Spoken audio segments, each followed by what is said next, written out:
Buddy, Rose Buddies. How is everyone doing today? I am super excited because Dusty's parents, I guess they're my in laws now. My in laws came over, masked up, of course, and we were all outside for the day. And Dusty's dad helped us put together some garden beds, raised garden beds. We used wood from a fence that used to be in the backyard that we disassembled and saved the lumber. And because there's a lumber shortage, and the wood is treated, I'm like just repeating stuff they've said to me. Um, but we used this like galvanized corrugated steel. And I posted pictures on my Twitter at Lisa Penrose of the garden beds. They look beautiful, but those were a really big goal for us. The backyard of this house was one of the reasons we fell in love with it. And we dream of having a tiny farm and growing our own veggies and having chickens and composting and so that we can feed our farm and grow more veggies. Goodness. So just seeing that dream start to come to life is just, I don't know, it feels good. I've been feeling a little weighed down by all of the boxes and unpacking that we have to do.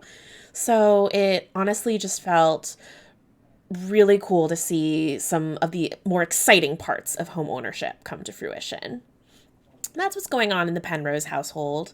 Aside from that, I'm wrapping up my day. I've tucked DM's Guild away. I never fully tuck DM's Guild away, but I've sort of tucked it away a little bit. And we're winding down with some Friday story time. Since, what were we doing Tuesday? Oh, Tuesday we were playing Moose Trip with Joey and Hannah. So we're doing some story time on Friday.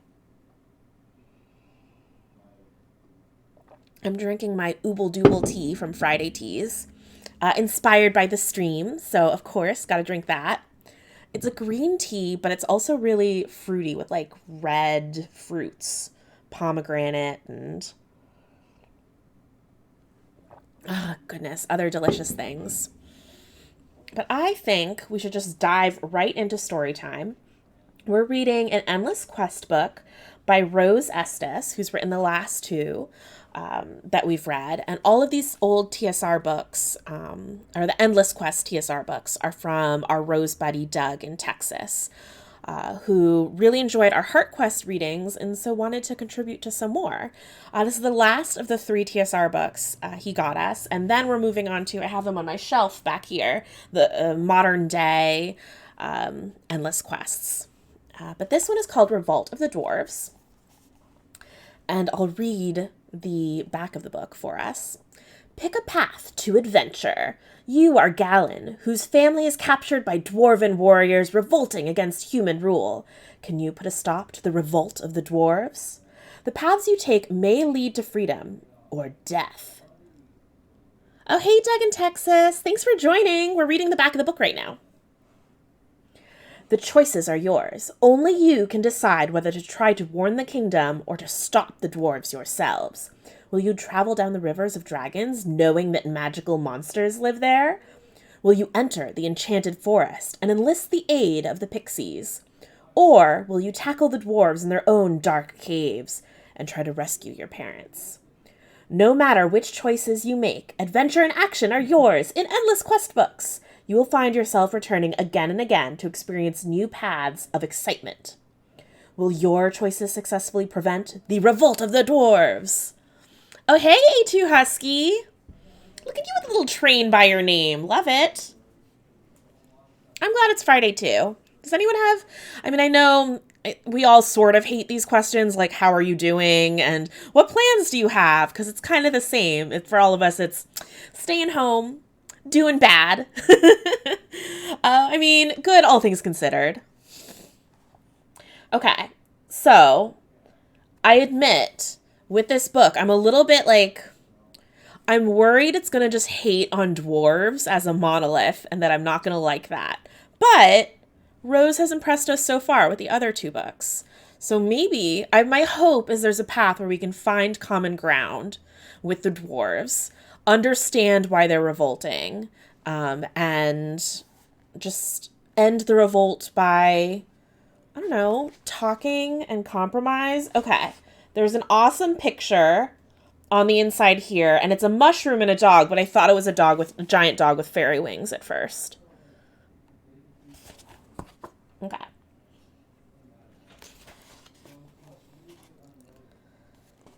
All right, here we go. Look, Dad. What's that dark cloud over there? It's not the storm, is it?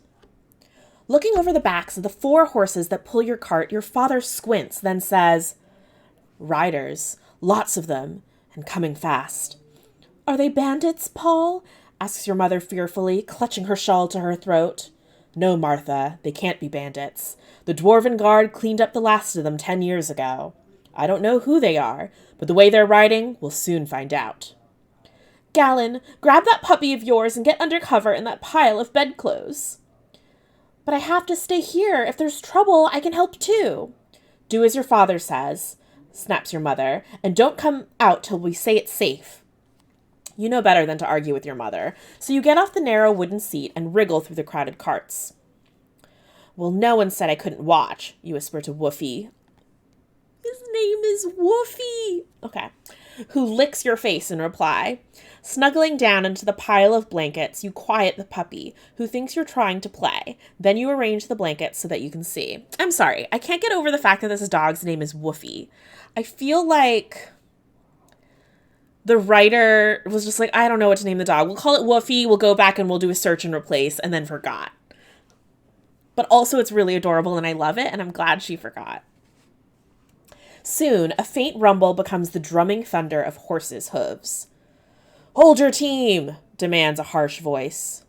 Oh, Paul, it's the guard, cries your mother. Thank heavens, we're safe. Pulling the team to a complete stop, your father calls, Ho, guard! What is your business with us? We are anxious to camp before the storm breaks. Speak, and let us be on our way. Do you dare to speak so to the king's guard? Snarls a menacing voice. Teach the humans to be polite, urges another of the uniformed dwarves. Your mother clings to your father's arm. Rain begins to fall. All around you are the sound of horses. Saddle leather creaks beneath the weight of the armored dwarven guard, and you feel the presence of unseen riders closing in. Now, lads, is this any way to speak to those we have vowed to protect? Asks a honeyed voice. Come, let us not be hasty. Let's find out how the situation lies. After all, lads, we wouldn't want to make a mistake now, would we? There is a long moment of silence. Then a few voices mutter. Sneed's right. Well then, here we all are, nice and pleasant, says Sneed. Surely all a mistake, but these are lads with quick tempers, so please humor us by answering a few questions. I'm sure we've done no wrong, says your mother. What do you want to know? Why, Captain, we're going to the prince's coronation, of course. Oh, wait, skip something. What do you want to know? Just a few questions, says Sneed, like where you've been and where you're going. Why, Captain, we're going to the prince's coronation, of course. And as to where we've been mapping. My husband is the royal map maker. Royal map maker, eh? Splendid occupation, so useful. And are you traveling alone? Your father answers quickly.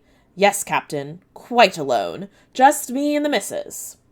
All by yourselves. Splendid, just splendid, Sneed beams. You see, lads, what comes of talking first? Now we know who these fine people are. Avoid mistakes, I always say. Now we know they are alone. Seize them. Before your father can protest, heavy hands pull him and your mother from the cart.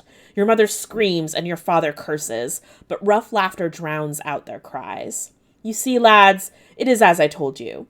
Who would suspect the king's own dwarven guard of treachery? No one, until it's far too late. Soon, all that is owed to us for long years of protecting humans will be ours. Now, tie these two up. We'll take them back to the caves. A map maker will be useful to our new kingdom. Soon we will launch our attack with the prince in our hands. The kingdom is ours. Drive the wagon into the rocks and search for golden maps, then burn it. Hidden in the wagon, you hear Sneed's order and know that you have 3 choices. All right, everybody, help me decide what to do. Fight the dwarves and try to rescue your parents. hide and hope they don't find you, or try to escape. I kind of feel like fighting the dwarves can't possibly end well. That would be a really short ending. Oh, Dusty says fight, though. Let's see. We could fight. I can always keep... I mean, this is the first decision, so it'd be easy to flip to the beginning. Author Brain says escape. That's page 59. Doug also says escape. Okay. I think we're going to try to escape. But I will also spoil and tell you that had we tried to fight, it's like 3 paragraphs and then the end. Author Brain says, normally I'm a fight person, but yeah, that would have been a really short ending. All right, we're going to try to escape. Page 59. You grab Woofy firmly and wriggle toward the end of the cart. You peek over the edge and see that the guards are all facing away from you. With luck, you will be able to escape without being seen into the rocky hillside that borders the trail. You slip over the edge of the cart and are nearly into the safety of the rocks when Woofy begins to bark in excitement. Look over there! It's a kid! Catch it! Don't let it get away! Screams Sneed, the guard captain. Run, Galen, run! Cries your father, fear for you in his voice. You stupid dog. Dwarves can see in the dark. They'll be able to spot us even at night, you say angrily to Woofy as you begin to run. Your words are drowned out by a tremendous noise crashing all around you. A brilliant sheet of lightning rips the night sky and rain begins to fall heavily. Fighting the rain, the steep hillside, and the weight of the wiggling puppy, you climb as fast as you can. But huge boulders litter the hillside, and the going is difficult. The rain begins a downpour, and the ground is very slippery. All at once, your feet slip out from under you, and you crash to the ground. Fortunately, you don't land on any rocks, but Woofy slips eagerly from your grasp and disappears into the darkness. Blasted dog! I should have left him behind, you mutter. He thinks it's all a game. He's just a puppy. Don't get mad at Woofy. He doesn't know. Still, if I don't find him, he'll start barking and lead them right to me. Woofy! Woofy, where are you? You whisper loudly. You can hear the dwarves calling to each other. They are moving nearer and nearer. Soon they will be upon you. Woofy! You whisper urgently, crawling about on hands and knees. A warm wetness wipes itself across your face. A wriggling, wet, furry body crashes into you. Woofy, come here, boy. But the puppy disappears. Then sharp teeth nip your ankle and tug at your boot. Woof, says an oddly muffled puppy voice. Peering into the darkness, beneath the overhang of an enormous boulder, you see 2 white eyes. Woof, woof, yips Woofy happily. This isn't a game, you silly puppy, but you may have saved our lives. Lying flat on the muddy ground, you scrape and claw your way under the overhang. You are almost too big, but dwarf voices and heavy footsteps urge you to squeeze your way in. Which way did the brat go, Snively? Oh my god, what a name. I don't know, sir. I tried to see, but I lost sight when the lightning struck, sir. I'm sure I'll find the trail in a minute, sir. I'm not as strong as you are, but I'm a good tracker, sir, says a whining voice. Bah, Snively, you're disgusting. Quit whining. Get out of here and find that kid. Oh, your puppy has joined the adventure. I love it. Yes, Captain, sir. I probably am disgusting, sir, but I try hard, sir. There is a sound of steel being drawn. Oh, no, sir. No need for swords, sir. I'll go. Don't you worry, sir. If there's a track, I'll find it, sir. Then you get out of here and go find it, yells Sneed. Yes, sir, yelps Snively, scrambling away. Sneed's feet move off, leaving only 2 dwarves near your hiding place. You hear one of them complain. I don't understand why Sneed lets that worm Snively hang around. I can't stand him. One day I'll spit him on my sword. Don't bother, says the other dwarf. He's not worth the effort. Come on, we'd better find that kid or it'll be us spitted on Sneed's sword. We can't afford for anyone to escape and carry a warning to the prince. The hours crawl slowly by as angry dwarves explore the rocky hillside looking for you. A dozen times, muddy feet stop near your face. You fear discovery. But luck is on your side, and not a single dwarf face peers into yours. Just as you begin to doubt that they will ever give up, a pair of laced leather boots stop before your hiding place. How can you have failed? Shrieks a familiar, frightening voice. I will not accept failure. Someone will pay for this. Captain, we've searched everywhere, pleads a tired voice. It's wild. It's wild country out there. The kid's probably dead by now, or soon will be.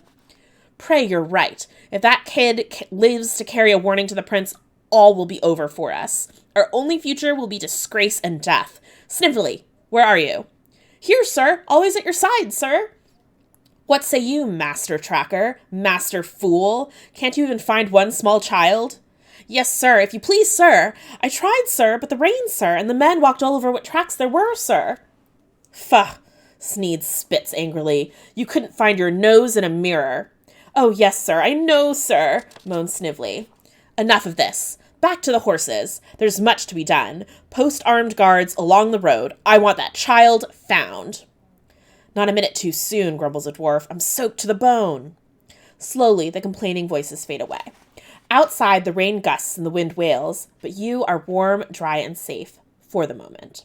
Slowly, your heavy lids close. You curl up beside Woofy, and soon are fast asleep. Hours later, you are dreaming of eating a great feast when you waken to Woofy licking your face and tugging at your hair. Protecting yourself from the puppy's greeting, you sit up and stretch. Your head bumps solid stone, and memory of the horrible night just past floods back upon you. Well, Woof, I guess it wasn't a dream, you say, rubbing your head. I guess I'd better do something. But what? We have 3 choices. Maybe I should follow the dwarves and try to rescue my folks. Or maybe I should head across country to find grown-ups and try to get them to help. Or maybe I can reach the city and warn the prince. What do we want to do? Do we want to try to rescue our folks, find some grown-ups, or go warn the prince?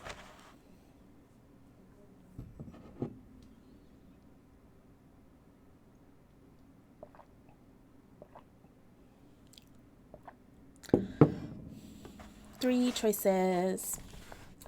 I feel like, I don't know whether we can, if we're just a little kid and a puppy, but I don't want to underestimate us.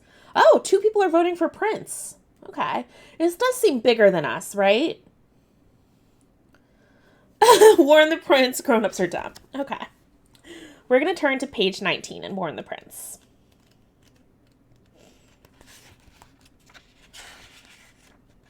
Okay. Page 19. I don't know, Woofy. Maybe I had better try to reach the city. I certainly don't want to go after those dwarves. I'm scared of them. And even if I did, I doubt I'd be able to rescue my folks. I'd probably just wind up getting caught myself. And just heading out trying to find a grown-up sounds kind of chancy. Even if I found grown-ups somewhere in this wilderness, how do I know they'd help? It's such a weird story. Probably no one would even believe me. I believe you, and I'm a grown-up, says a tiny voice behind you. What? I was not expecting this. Who's that? Who's there? You cry in alarm. A brilliant white light, much too bright to look at, appears in front of you. You shield your eyes, and the light dims to a soft glow. In the middle of the glow stands a small winged figure, only slightly taller than Woofy, and it's unlike anything you've ever seen before. Didn't your mother ever tell you it's not polite to stare? Anyhow, I'll repeat. I'm an adult, and I believe you. But you stammer, floundering, helplessly. I'm a pixie, dummy, a pixie. But you don't really exist. My dad says so. Dad says I let my imagination run away with me. Maybe I'm only dreaming? Go away. You're not real. It would serve you right if I did go away, says the small creature angrily. But it wouldn't be fair. You don't stand a chance without me. Here's a little picture of the pixie. Heaving a great sigh, the pixie says, "That's the problem with you humans. You keep ignoring your imagination. You should trust it more often, leave your mind open, and you'll be able to believe in glorious creatures like me." Are you really a pixie? You ask in amazement. And a grown-up one too? Sure, I'm just like any other woman, except I'm twice as beautiful, twice as smart, and I can do lots of magic stuff. And of course, I'm a lot smaller, not all large and clumsy like you humans. Don't you think I'm pretty? Masses of blonde, curling ringlets frame the tiny, delicate heart-shaped face. Large, violet eyes fringed with thick, dark lashes look up at you mischievously. A dimple lurks at the corner of a pink rosebud mouth, and shimmering gauzy wings fan the air delicately. Garments that seem to be made of silken rainbows cover the enchanting creature. I love how she's like, I can do lots of magic stuff. That's awesome. Swallowing hard, you say, I think you're the prettiest thing I've ever seen. Settling a tiny crown of the lily of the valley flower on her head, she fluffs her shining curls and says, well, I knew that all the time, but it's always nice to hear it. You know, you're pretty smart, for a human, that is. The pixie stares at you for a minute as though trying to make up her mind about something. Finally, she says, Woofy has been telling me about your problems. I suppose I could help you for a little while. Things have been pretty dull around here lately, and I don't like dwarves at all. They pull the wings off pixies and sprites every chance they get. Can you imagine? The pixie's voice shakes with anger. So, Gallon, if I help you show those nasty dwarves a thing or two, and as long as it's fun, I'll help you. How do you know my name? You stammer. Try not to be dim, dear. Woofy told me, of course. We had a nice long chat while you were asleep. It's mostly because of him that I've decided to help. Animals always get hurt in your stupid human wars. And why should they? Animals never have wars. It really makes me angry. The pixie stamps her foot in midair. But who are you? Oh, yes, I guess I should introduce myself. My name is... Oh my gosh, okay. My name is Whimsicality P. Delphinium, but you can call me Whimsy. Whimsy, what a grand name. Yes, it is, isn't it? But how can you help?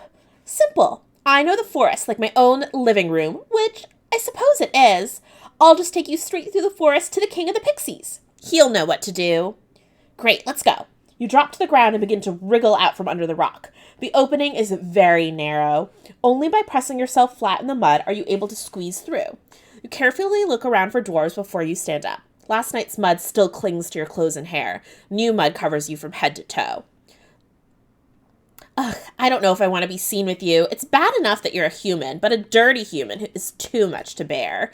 The pixie hovers in midair before you, a disapproving frown on her face. She has flung a cape of brilliant red cardinal feathers over her shoulder. As she shimmers in the sunlight, you feel large, drab, and clumsy. I'm sorry, I can't do anything about my size or my appearance, you say regretfully.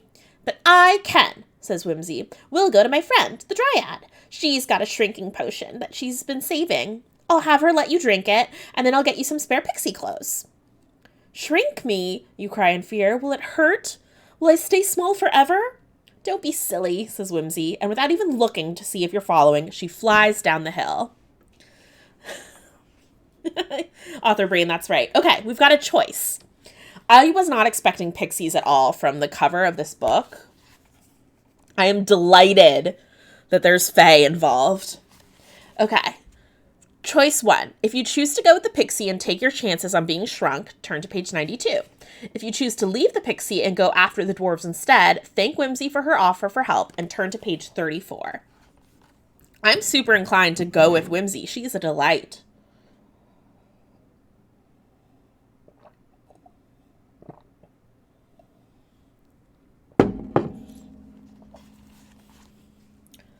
Team, go with Whimsy. I might even, if chat's making me leave Whimsy, I might even veto chat. I just like Whimsy so dang much. I'm going to start turning to page 92. Okay.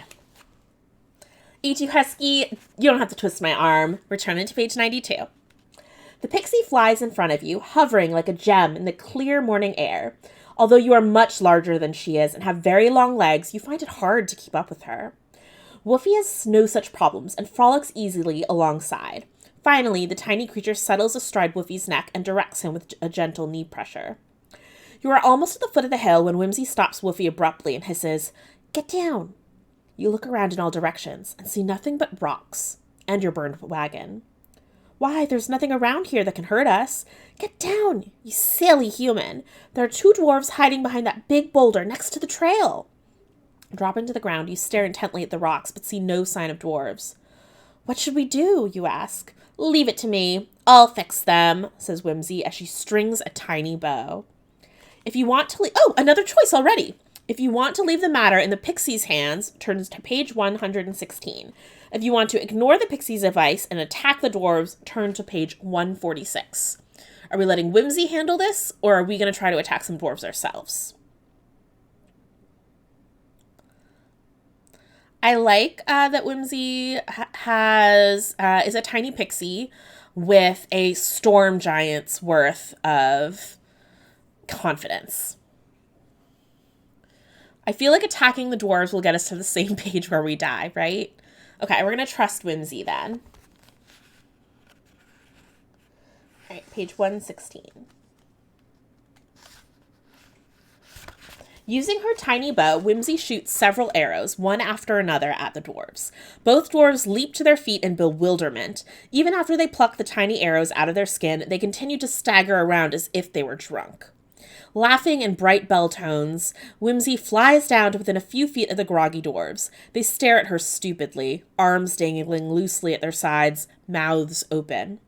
"You two shouldn't be wandering around here by yourselves. You'll get eaten by wolves. Why don't you go home?" The dwarves stare at her blankly. "Go home," she says, stamping her foot. "There, behind you, the mountains. Turn around and start walking. Stay on the path and you won't get lost. Now go." And she claps her hands sharply. Staggering from side to side, the dwarves wander down the path in the general direction of the mountains. You stare in amazement as the dwarves slowly walk away. "What did you do to them?" "Oh, just a little trick I know," she says. "Will they be all right?" "Probably, if they stay on the path. Someone will find them, but they won't remember us or what happened or anything else for that matter. So don't worry. Now come along. We've got plenty of ground to cover before dusk. If you keep on standing around like a giant statue, we'll never get there." With one last look at the vanishing dwarves, you quickly follow Whimsy and Woofy in the opposite direction.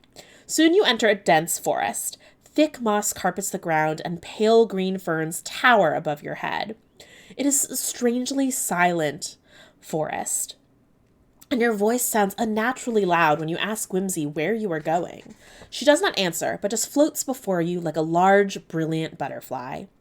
Your path follows a route that no human feet ever made. Scrambling to keep up with Woofy and Whimsy, you cross bright brooks, climb big rocks and fallen trees, and stumble through forests of giant flowers. The sun and even the sky are lost in the crisscross tree branches high above you. You wonder if the pixie is trying to lose you. At last, stumbling and tired, you fall in front of the largest oak tree you have ever seen. "Whimsy, I just can't go any farther right now. I must rest." The pixie grins at you and settles lightly on a vine. Using the head of the dandelion, she powders her nose with lichen dust. Lichen dust? Lichen dust. As you lie upon the ground watching her, a mist rises. At first you think that is ordinary ground fog that appears in forests and swamps, but then you realize that it seems to be seeping out of the base of the large oak tree. Sitting up quickly, you stare at the mist and rub your eyes. Maybe you're seeing things? No, it's still there, and now a figure seems to be forming, the figure of a beautiful woman. The mist figure kneels, rests her chin in her hands, and studies you carefully. Ooh, here's an awesome illustration of this mist lady.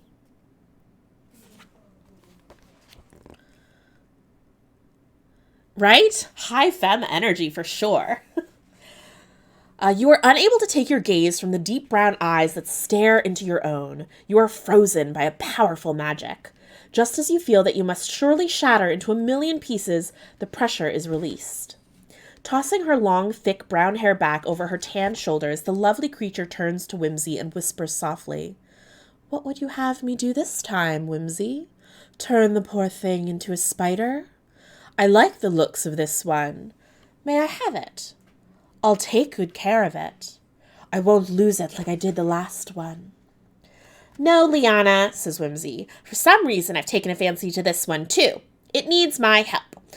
So long as it's fun, I think I'll keep it. Things have been really boring lately. Maybe this will stir things up a little. If it gets dull, I'll bring it back to you." "Do you promise?" asks the dryad. "You don't trust me?" fumes Whimsy. "Of course not. We tree spirits weren't born yesterday, you know. Trusting a pixie is like trusting a cloud to go where you tell it to go. Now tell me what you want, or I shall leave." Even as she speaks, her image begins to fade into the trunk of the tree. "Wait, don't go. We need your shrinking potion. The human's too large to go unnoticed in the forest. Please, I would be ever so grateful if you would." The dryad's large brown eyes turn toward you once again. What do you want, human? Would you like to go with me and see things few mortals have ever even dreamed of? Or would you like to get shrunk and go with someone you can barely see? We have 3 choices. I love the Dryad and Whimsy. I love them both. Dryad, just take me into your tree, I guess, and show me magical places. But our choices are, if you want to be shrunk and go with Whimsy, if you would like to go with the Dryad to see things no mortal has ever seen, if you would like to run away from these strange creatures. Honestly, any of those choices are valid.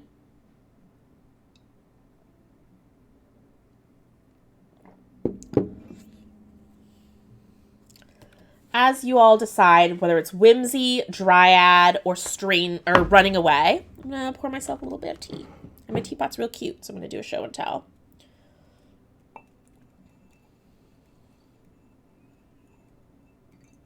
There's just a little bit of tea left.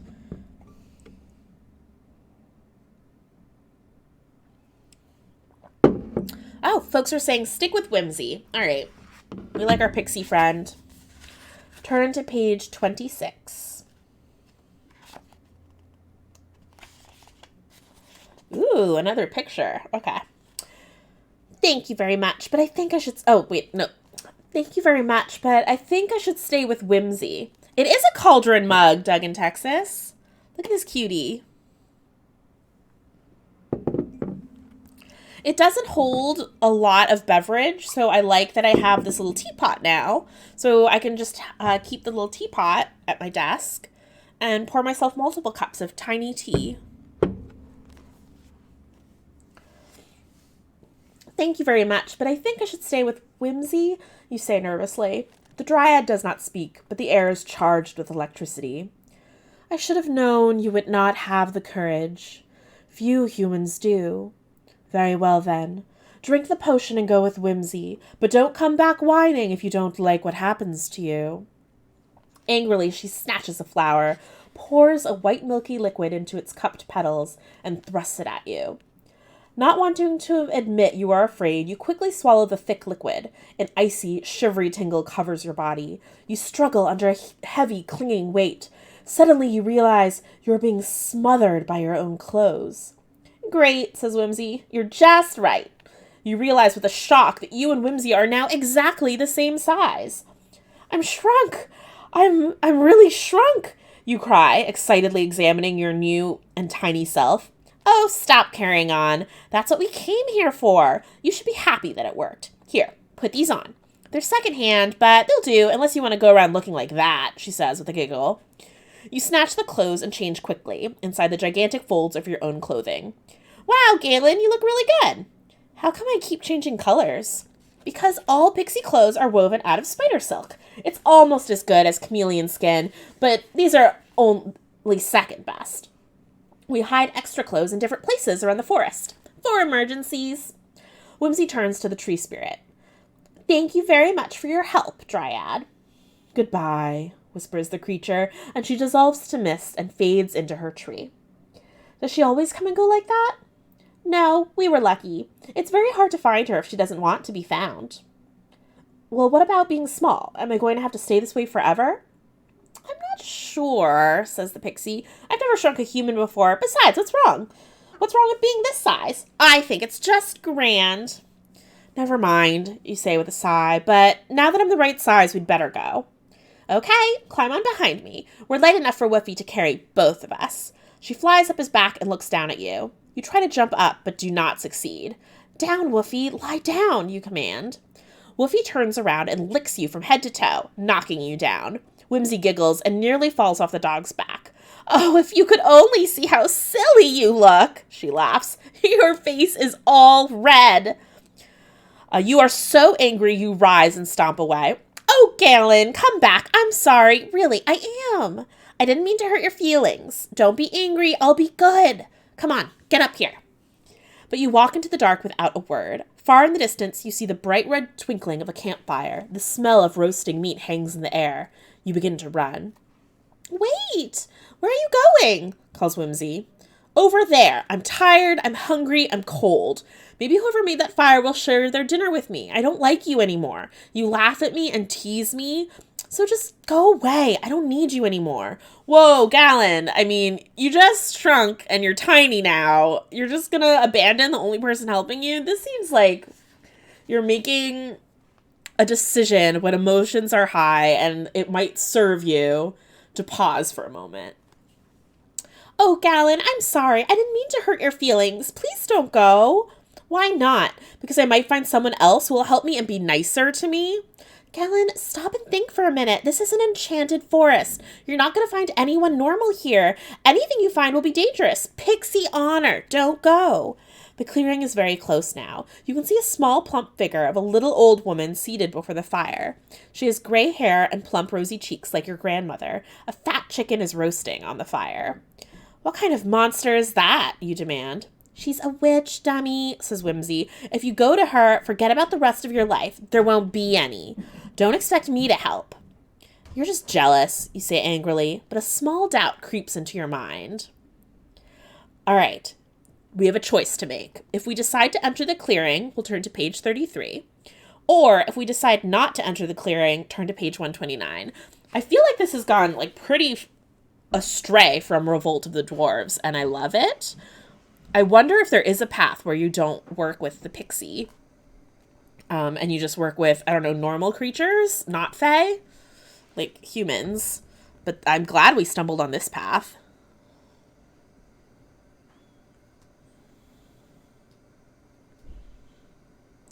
As folks in chat are deciding what we do next, a friendly reminder that it's a new month. So if you subscribed with your Prime subscription, that's the free sub you get if you have Amazon Prime, then you've got to re-up.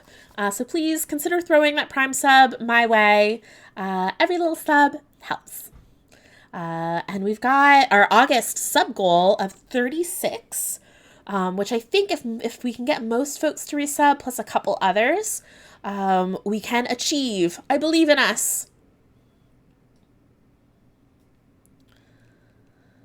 Pixies, Dryads, and Witches. I didn't expect the book to go in this direction, but isn't it such a delight? I'm really excited, actually. In fact, I thought that Revenge of the Rainbow Dragons was going to be my favorite for sure, but now I love the femme fae creatures that are showing up in this book.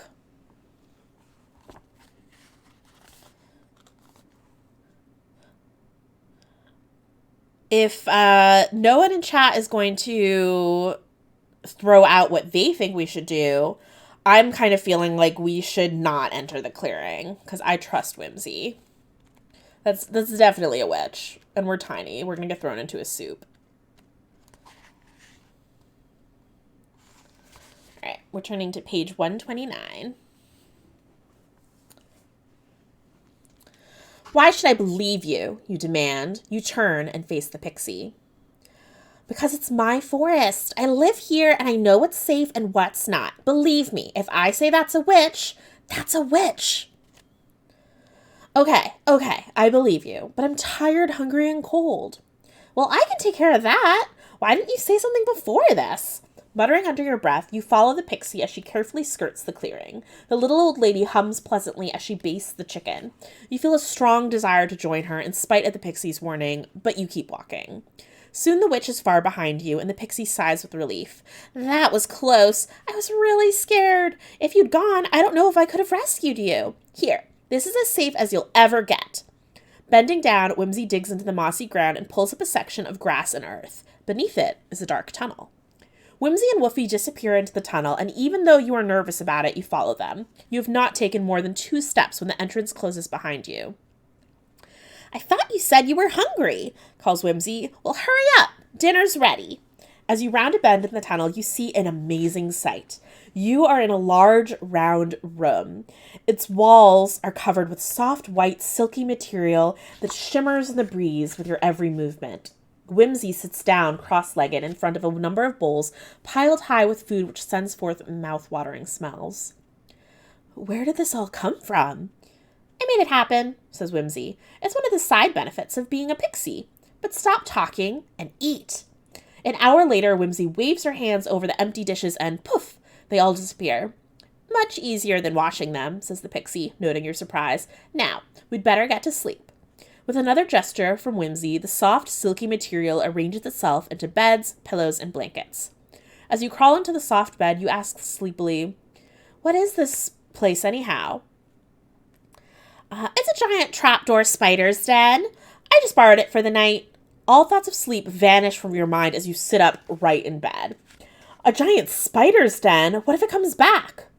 Oh, don't be such a scaredy mouse. It won't be back. At least, I don't think so.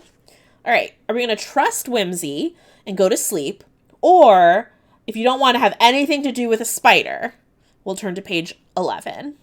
Trust Whimsy or get the heck out of the spider den. What would you like to do? Post in chat.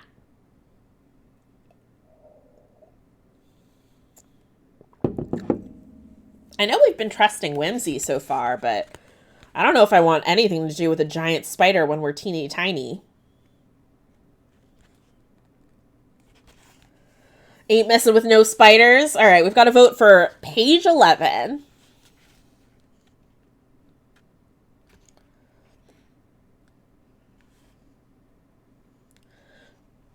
Okay, Doug in Texas says to trust Whimsy. She hasn't led us astray yet. What do you think, A2 Husky? We'll let you break the tie.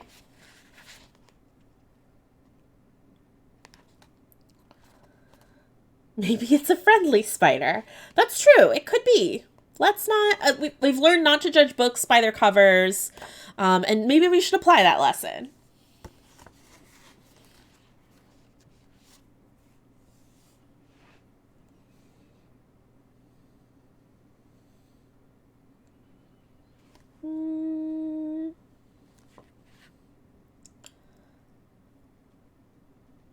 I am going to... Author Brain says, the only spider I trust is named Charlotte. Okay. We're going to get the heck out of this spider den.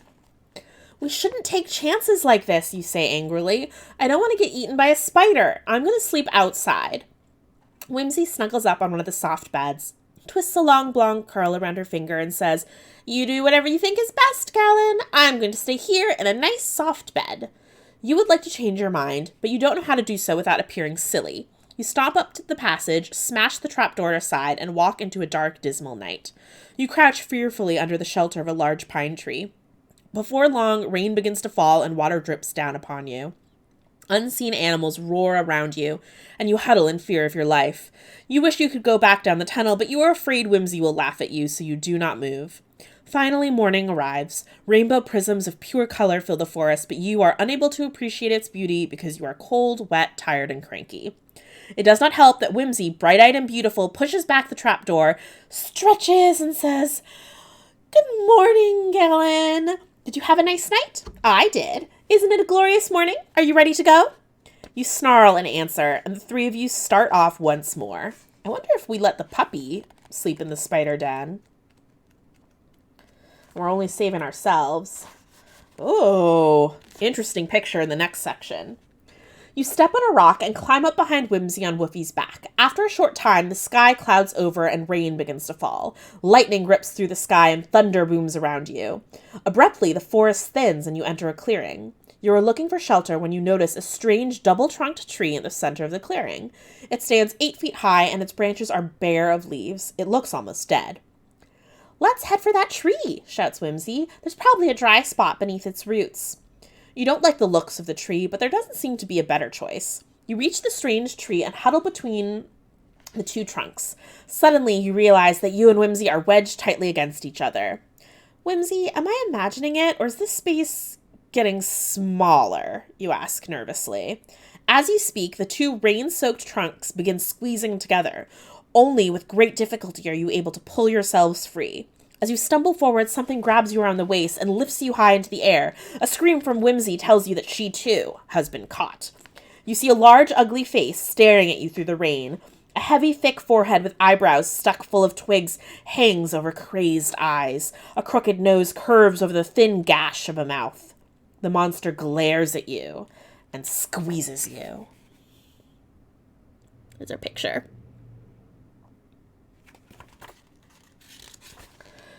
Squeezes you even more tightly. You pound on the barked hand. It has no effect. As you struggle in the giant fist, you realize that the creature has been created from a living tree. Strange symbols are carved above its face. Whimsy, what is this thing? How can we get loose? You scream. I can't breathe. It's a wood golem. My spells won't work on it, nor will my weapons. Those marks on its foreheads are magic symbols. We've got to try to stop it somehow, but I've only got one idea. The golem raises you higher. You are afraid that it's going to throw you to the ground. We have 3 choices. All right, we're held by this tree. Tell Whimsy to try her only idea, and we'll turn to page 124. Try to scratch the symbols off the monster's forehead and hope that it somehow kills the monster's magic. That seems like a pretty good plan. Or take your knife and hack at the wooden hand imprisoning you. I don't know. I feel like if the pixie's weapons don't work, then it's probably at least resistant to our knife. I'm kind of inclined to either let Whimsy try her idea or try to scratch the symbols off the forehead. What do you guys want to do?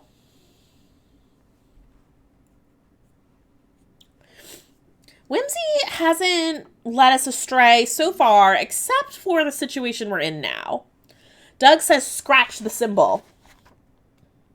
All right, everyone's saying go for the symbols. We're going to do that.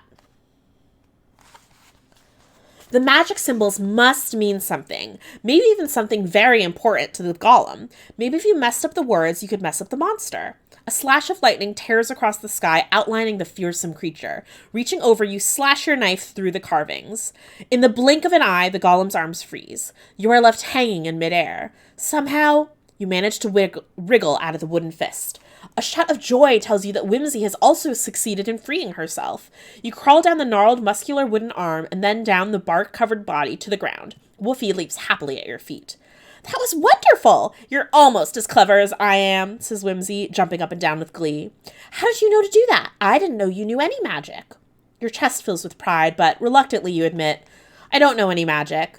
I just figured that those symbols wouldn't have been there if they weren't important. I'm so glad it worked, but we didn't get smashed, but my ribs will feel sore for a week, moans Whimsy. Let's get out of here before something comes to see what happened. The thought of another monster is so awful that the 3 of you turn and run into the forest. We're going to turn to page 109. When will I meet your king? Nearly there, answers Whimsy. In fact, we're here. Turn her toward me. Whimsy places one small hand over your eyes and whispers softly. As she speaks, you forget what she is saying. Then she takes your hand and leads you to a hole in the base of an ancient tree. Down, down you go through a well-worn tunnel that spirals into the earth. When at last you stop, Whimsy mutters the magic words again. Where are we, Whimsy? You ask, rubbing your eyes. What happened? Did I go to sleep? You open your eyes and blink with amazement. You are in a large underground cavern. Above you, the roots of the forest poke through the earthen ceiling. They are covered with a shiny white fungus that lights the cave with a soft glow. Bright green cushion moss carpets the ground, and large red and orange mushrooms dot its surface. In the distance, you can see a clear blue lake with small islands and many bridges. What does this mean, whimsicality? What does this mean, whimsicality? Why have you broken the rule and brought a human into the secret caves? Explain yourself, demands a gruff voice. Oh, Orf, don't be such a grump of a king. You know I wouldn't have done it if it weren't important. Besides, if it weren't important, like she's bored. That's why she did it. Besides, Gallon won't remember anything. I cast a spell of forgetfulness before we came in. Spell or no, what can be so important that you would bring a human into our midst? Great news. Great fun, that's what. The dwarves and that nasty Sneed are planning to kill the young prince and take over the humans' kingdom. Great fun? What do you mean, great fun? Roars Orf. This could mean our ruin, disaster. After all the tricks we've played on them, they'll do their best to wipe us out, especially Sneed. He's never forgiven us for that time he fell asleep in the forest and we carried him high up into that big tree and tied his beard around a branch. Remember how mad he was when he woke up and fell off? I've never heard such interesting curses in my whole life. And so you see, my dear young Whimsy, if they succeed in their plan, they'll chop down our forest, burn it to cinders. We've got to stop them. Oh, goody! Great fun after all, laughs Whimsy, clapping her tiny hands gleefully. Listen, everyone, she cries. I've got this great plan. Let me tell you all about it. And then all you can hear are whispers and giggles. No one pays any attention to you, so you sit down next to Woofy and wait. After a long while, the pixies break their huddle and hurry away, giggling to themselves. Finally, Orf approaches you. Galen, he says, stroking his long blonde beard, we think we have a plan that will save the prince, but the kingdom, and, of course, your parents. Here is the huddle of pixies. But the plan will require your help if it is to work. Are you brave enough to help? Tell me what I have to do, you say. The prince must be told of the danger so that he can muster the army, says Orf. None of us can warn him. If he sees us, he'll think it's a trick, because the pixies have a reputation for not being serious. It has to be you. But how can I reach the prince? There are at least 2 ways, replies Orf. So, we can ride on our dog to the city and try to warn the prince. The pixies can fly us in, or we can stay here and let the pixies try to do it themselves, which he kind of just told us wouldn't work, so I don't know why we would choose that one. Do we want to have pixies fly us in? That seems pretty cool, but also riding our dog and, galloping into the city would be pretty cool. I wish we could combo those. What do you all think we should do? Ride on our dog to the city, or let the pixies fly us in?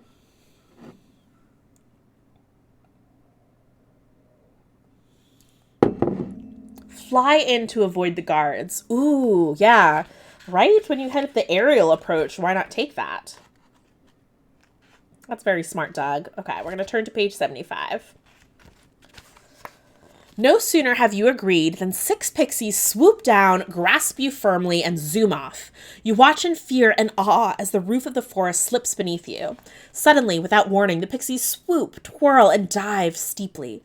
The tops of the trees rise to meet you. You will surely die. Just as you are able to see individual leaves clearly, the pixies pull up sharply, and soon you are safe above the trees once more.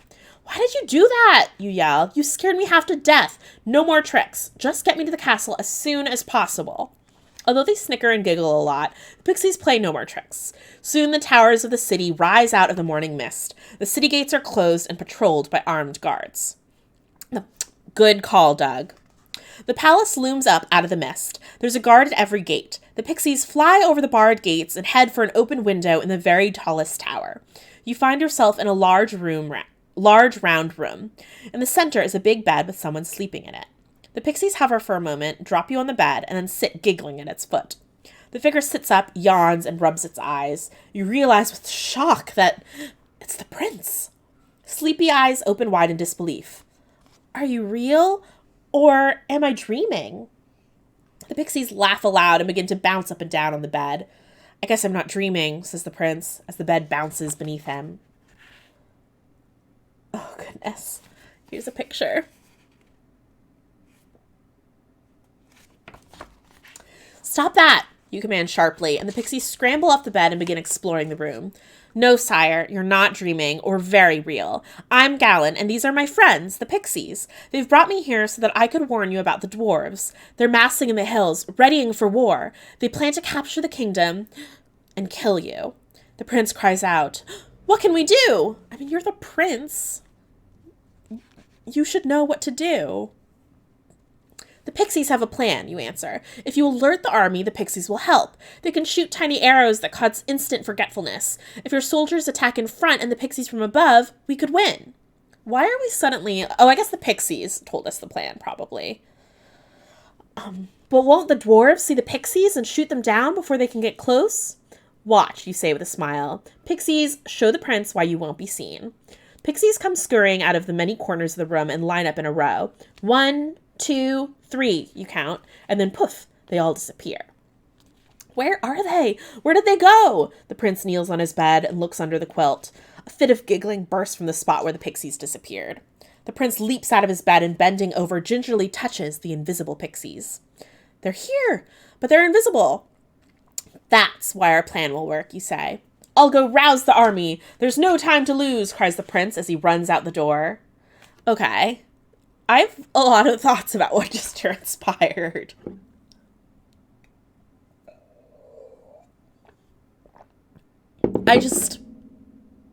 Why is the prince? I wish the prince were a little bit smarter, I guess, is what I'm saying. Prince, come back! You're still in your pajamas, you call, but the prince is gone. Sighing, you turn to the invisible pixies. Well, at least he's convinced. Now we'd better get back and tell King Orf what's happened. You feel yourself lifted up by 12 little invisible hands. The pixies fly out the window, circle the tower, zoom overhead of the guards, and zip through the center of town. Oh, excuse me, I've got a little bit of a cough, but I don't want to cough in your ear. One sec.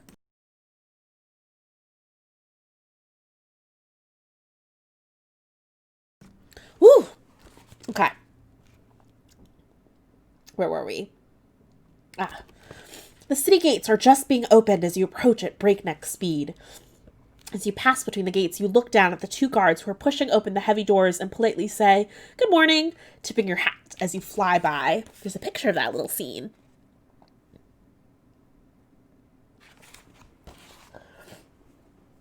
One stares at you, a pixie-sized human seemingly hanging in midair, speechless. But the second pulls out his hat over his eyes and cries, "Witchcraft!" and runs away as fast as he can. Soon you stand before Whimsy, Woofy, and King Orf. "We did it!" you exclaim happily. "Good," cries the king, "and we're ready here, so let's be on our way." Whimsy steps forward and places a large orange trumpet flower to her lips. A melody both urgent and sweet pours from the trumpet flower. Suddenly the woods are filled with the rustling and giggling of thousands of pixies. They peer at you from between leaves, behind trees and beneath bushes. Big pixies, little pixies, thin pixies, and fat pixies. Pixies dressed in all shades of the rainbow, and all of them armed with little bows and quivers filled with tiny, sharp arrows. Ooh, we've got a full-page spread.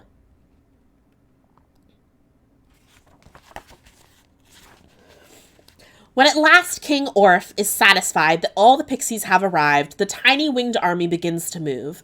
Brightly colored pixies flit through the air like jeweled hummingbirds and glistening dragonflies.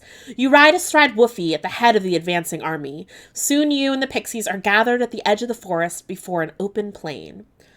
"We will stay here until it is time," says Orf, and your army settles down to wait. All too soon, you sense a low rumbling noise. It's the beat of dwarven drums. The dread sound echoes through the forest and pours over the plain. All around you, pixies tend to last-minute duties, checking weapons and wings. Sooner than you might have wished, the dwarves march onto the plain. Bearded, brawny, and armor-clad, they march in a solid mass. The excited pixies are held back by a sign from their king. A horn blares in the city gates as the city gates open wide and the prince's army pours out. "Now!" yells Orf, and the air is filled with thousands of puffs. All of the brightly colored pixies disappear in a flash, and the air is filled with the beating of tiny wings. A few dwarves look up, sensing something, but they see nothing, and then the pixies begin to shoot their arrows. Many strike armor and fall to the ground, but soon the effect of those that strike flesh can be easily seen. Horses, screaming with panic, begin crashing into one another, disrupting the dwarven advance. Soon the plain is filled with dazed dwarves who cannot remember who they are or what they are supposed to be doing. The prince's army gallops onto the plain and joins the battle. Throughout the long fight, the pixies continue shooting at dwarves and occasionally at humans, just for fun. As night falls, the battle ends. The prince calls you to him. "Galen, we are victorious this day only because of your bravery and that of the pixies. You have my everlasting thanks. There must be some reason behind this revolt. I will try to find out what it is, and if it is fair, I will right the wrong. Also, I have sent a company of my best men to free your parents. They should be with us soon. I know they will be proud of you." Oh, suddenly the prince has, his act together. Yeah, Doug, this book does have good art. A warm, happy feeling spreads through you. You have tried something really difficult and succeeded. You will be sad to leave the pixies, but you are glad to know that everything will be fine once more. The end. Ba-ba! Revolt of the Dwarves. Yeah, do not judge a book by its cover. this is what we saw. I was expecting like a super martial, can't get it to focus. I was expecting a super martial book, but we got a lovely sort of journey into like a mini, like Feywild on the material plane. Maybe the prince is a night owl. You know what? Fair. I am not the brightest when I've just woken up. I feel like I may have judged too quickly. You right.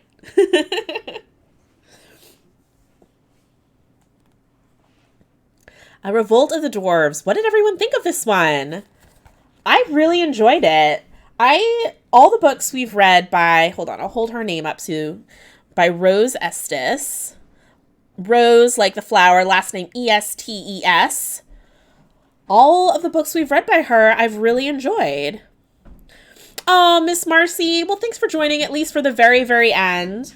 This book was not what we were expecting at all. There were pixies and witches and dryads, and we got to work with the Fae to save the kingdom.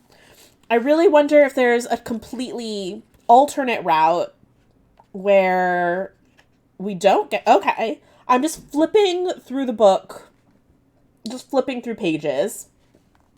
We could have encountered some lizard men. I think there's more of our interacting with Sneed and Snively. We definitely got, I think, the most magical path. That was a really delightful surprise. I suppose they don't want to give everything away. Although now that I'm saying this, the picture at the very beginning of the book suddenly makes a lot more sense. I thought this was just like a generic world of wonder, but this is us with the pixie army. I also kind of wonder what would have happened if we'd gone with the Dryad. I don't know. I honestly don't remember what page that was on, so I don't know how to get back to that page to find the page we need to turn to.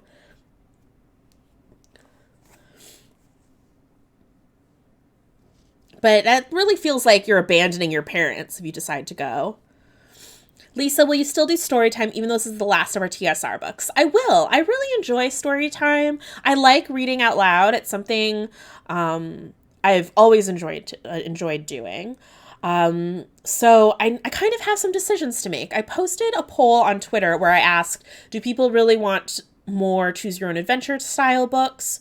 Or I did one reading from a book called The Secret Life of Plants, which is behind me here. And that's kind of like a funky, science-y book, but also a little bit green witchy.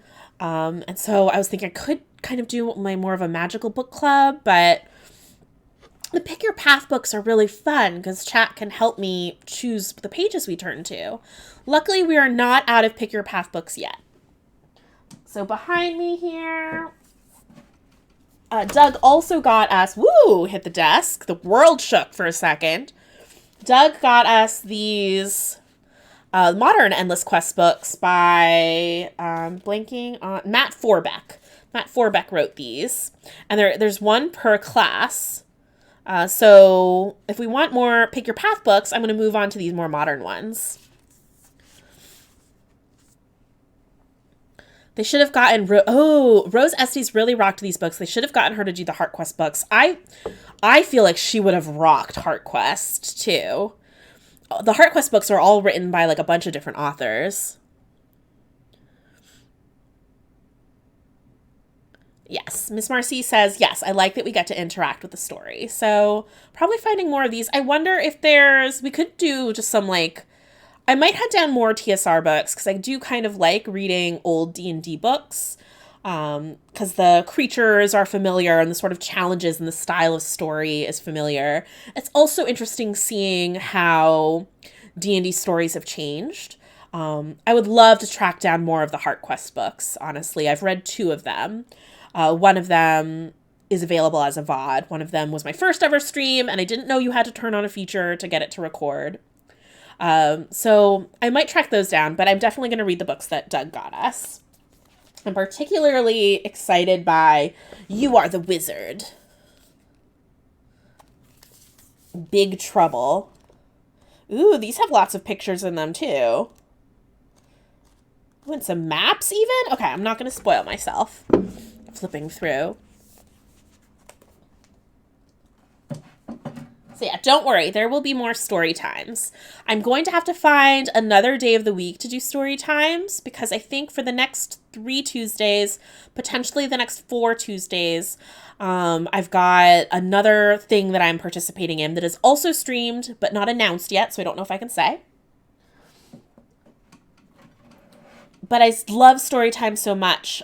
Maybe Wednesdays will be story time. I don't know. We'll figure something out.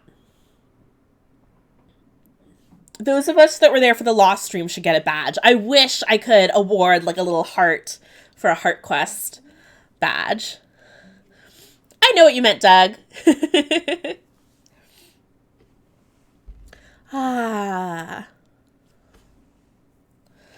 Thank you for letting me know that you like the Pick Your Path books. I'll definitely try to focus on those. Probably mostly still these old, there's just such a wealth of TSR books that I can look up. Potentially I'll try to find like lists of like the best official choose your own adventure books. Those were the ones I read as a kid, so I'm actually really excited to look those up. And then I might see if there's other folks doing the genre and find those. E2 Husky says, yeah, definitely appreciate the Pick Your Path and the older ones. So we shall do that. Does anybody have any exciting plans for the weekend? We all try to create our own excitement these days. Because we made those garden beds and I'm feeling very excited and inspired about the house, I'm probably going to try to get as much unpacking done as I can. And then Sunday night, I'm going to be streaming another level of Potato. We are, I think, pretty close to the end of the game. I don't know. Potato, we've been going through these different levels of the platformer and collecting these golden petals. And we only have one more petal to get, and I know where it is, and I now know how to get it. Let's see. Folks are suggesting some things. Are you a Narnia fan? Yes! I just discovered that they had 5 Choose Your Own Adventure books. What? Okay, all right. I'm going to try to track those down. I'm very excited to hear The World of Narnia has Choose Your Own Adventure because I loved those books growing up. I read the whole series. Miss Marcy, aren't there Choose Your Own Adventure sort of text games? I wonder if there are any that would easily be adapted to stream. I'm not sure, but I know that there are a bunch on Dungeon Masters Guild of solo D&D games that are very Choose Your Own Adventure or Pick Your Path style. And I know Ashley Warren wrote one, so I might actually play Ashley's on the stream if either we run out of books that I have on hand, or I just kind of want to break. I want to play some one-person D&D with the chat. That also gives y'all some opportunities to help me pick our paths. I'm so excited now about this Narnia stuff. I don't even remember what I was talking about right before that. Oh, I think I was talking about Potato? Maybe? Yeah. We're going to be playing Potato Sunday, possibly finishing the game. Unless there's like a whole other thing that happens, but I think that we're about to finish it. And then, yeah. Next week, I think I'm pretty new to streaming, so I'm figuring out a schedule that works for me. I put a bunch of stuff on the schedule this week, and I ended up skipping one because of work stuff. And I'm learning that all of those, like, it was like 5 or 6 things on my schedule. I learned that's too much for me. I want streaming to be fun. But Storytime I really like, Potato and Roki I really like, so I think maybe those 3 things are what I can kind of get into a groove for. And as we finish Potato, we'll replace that with something else. Tiki and I still have to figure out how we can play Garden Claws together. That stream is cursed. It was canceled because TK had a work thing come up, and then I did. But we will get there. We will play a gentle heckin' farming sim together. If it is the last thing we do.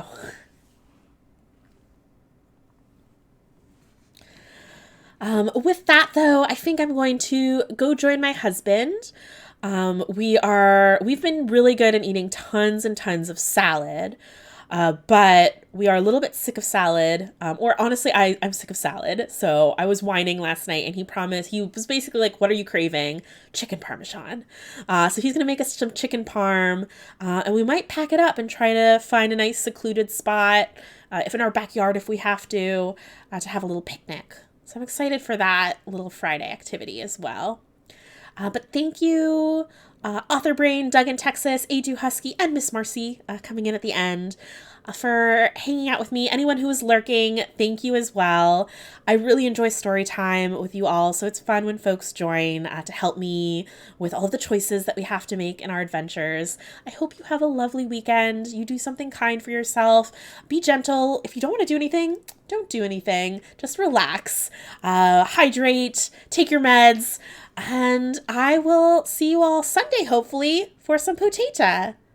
Good night, everybody.